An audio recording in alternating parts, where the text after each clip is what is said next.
Hello, thanks ഗിവിങ്ങിന് മേടിച്ച Turkey കുറേ മിച്ചം വന്നു. അതെങ്ങനെ പിന്നെയും കഴിക്കുമെന്ന് വിചാരിച്ച് അതിൻ്റെ മാംസമെല്ലാം ഞാൻ സെപ്പറേറ്റ് ചെയ്ത് മിക്സിക്കകത്തൊന്ന് ഗ്രൈൻഡ് ചെയ്തു.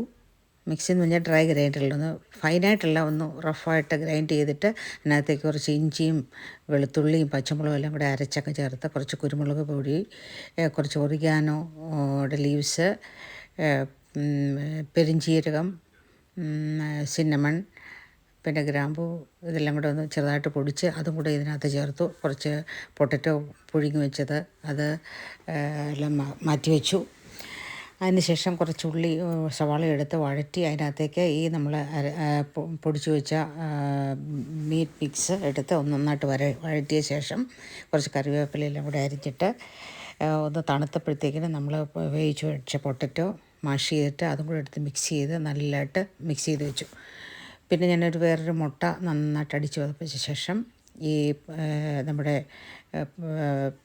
മിക്സ് ഉണ്ടല്ലോ, ഇറച്ചിയുടെ മിക്സ്, നല്ല ഏത് ഷേപ്പിൽ നമുക്ക് ഉണ്ടാക്കാം. ഞാനിന്ന് സർക്കിളായിട്ടാണ് ഉരുട്ടിയത്.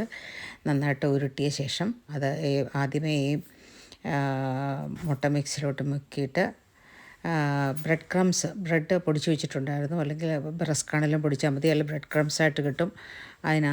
അതിനകത്തേക്ക് ഈ മുട്ടയിൽ മുക്കിയ ഇതിനകത്തേക്കിട്ടൊന്ന് ഉരുട്ടി എണ്ണയിൽ വറുത്ത് കോരിയെടുത്തു. കുറച്ച് മാത്രം ആവശ്യത്തിന് മാത്രമേ വറുത്ത് കോരിയെടുത്തുള്ളൂ. ബാക്കി നമ്മൾ സിപ്പ് ലോക്കിനകത്താക്കി ഫ്രീസറിൽ വെച്ചു. നമുക്ക് ആവശ്യമുള്ളപ്പം എടുക്കാം, അല്ലെങ്കിൽ വിരുന്നുകാരൊക്കെ വരുമ്പം പെട്ടെന്ന് എടുക്കാം.